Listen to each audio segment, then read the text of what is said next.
Всем привет! В этом видео поделюсь с вами очень медленно растущими растениями из моей коллекции домашних цветов. Они буквально испытывают терпение, выдавая по одному листу в полгода. Если вы не из терпеливых, то советую не заводить их или же приобретать уже в выросшем взрослом состоянии. Первое растение – это дисхидия под названием Dragon Jade, что в переводе нефритовый дракон. После покупки прошел почти год, дисхидия не то чтобы подросла, а еле перезимовала. Зимой ее листья подпортил грибок, а сейчас в марте новый прирост чернеет и сразу осыпается. У продавца был в наличии взрослый куст, полуметровый ампель, и это детка. Я решила, что способна вырастить ее, и сэкономила на стоимости, но чувствую, что не получится. Все варигатные растения известны своей медлительностью в росте, но это рекордсмены. Хоя сердце, хоя керри варигатная, еще одна хоя карноза компакта, хоя макрофила варигатная. Черенок этой хои я приобрела год назад с 3 листьями, и за год ничего не изменилось. Я хотела приобрести эту хою в взрослом виде, но продаю только черенки, а часто и просто лист, воткнутый в землю. Не покупайте такие листовые черенки, из них не получится нового растения. Черенок хои макрофила появился у меня 10 дней назад, пока я укореняю его в воде. Ожидаю в этом году хотя бы 2 новых листа. Листва хои карноза компакта скручена и сияет розово-белой пестротой. Эта лиана свисает в виде толстых причудливых локонов, но чтобы их нарастить, мне понадобятся годы. Сейчас еще невозможно рассмотреть, но у меня в этом горшке растет 2 локона. Тилансия атмосферная. Это воздушные растения. В домашних условиях им не хватает влажности, поэтому они медленно растут. Вот у меня Тилансия целериана. Это материнское растение, оно отцвело, и после цветения оно перестает расти и образует детку. Этой целериане уже 4-й год. После того, как детка подрастет, материнское растение усохнет и погибнет. Таким образом, я опять останусь только с одной Тилансией. Больше чем 1,5 растения из нее не получится, сколько ее не расти. На 4-м месте Замиокулькас. Сорт Raven, что в переводе ворон.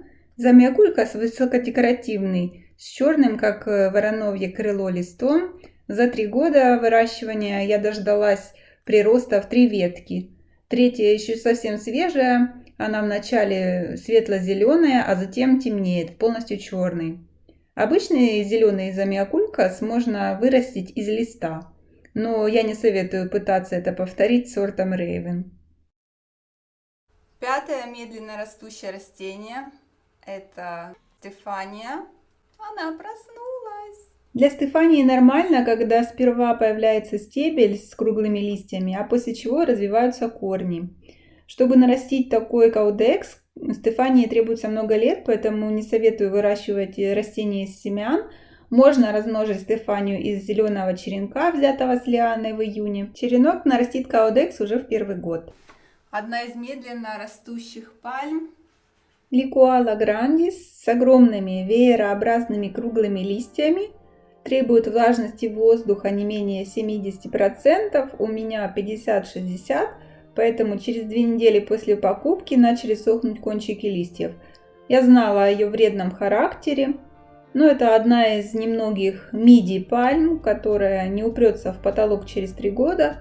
Хорошо, если она когда-нибудь достигнет 1,5 метра в высоту в комнатных условиях. На лето буду выносить ее в сад и всячески лелеять. Аглонема, сорт Frozen, что в переводе застывший, замерзший.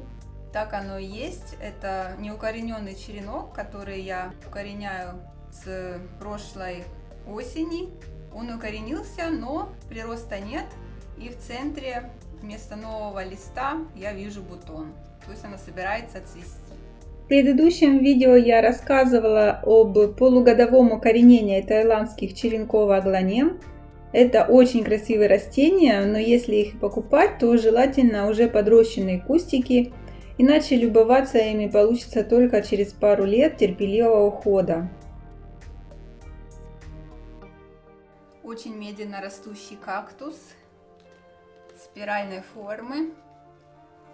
Вот я его как купила в таком состоянии несколько лет назад. Так он и сидит. В Аргентине растет исходный вид, обычный не спиральный цереус. Он действительно быстро растет. А вот спиральный цереус — это гибрид, растет неспешно, особенно в наших широтах с коротким световым днем большую часть года. В комнатных условиях не цветет. Я советую приобретать уже взрослые растения с четкой спиралью, а вот молодые сеянцы по 70 сантиметров покупать не советую. Опишите мне свои впечатления в комментариях об этих растениях. Готовы ли вы ждать полгода нового листа? Возможно, они растут у вас быстрее, и вы можете мне что-то посоветовать. С вами была Ирина на канале Коллекционер цветов. Всем удачи и процветания!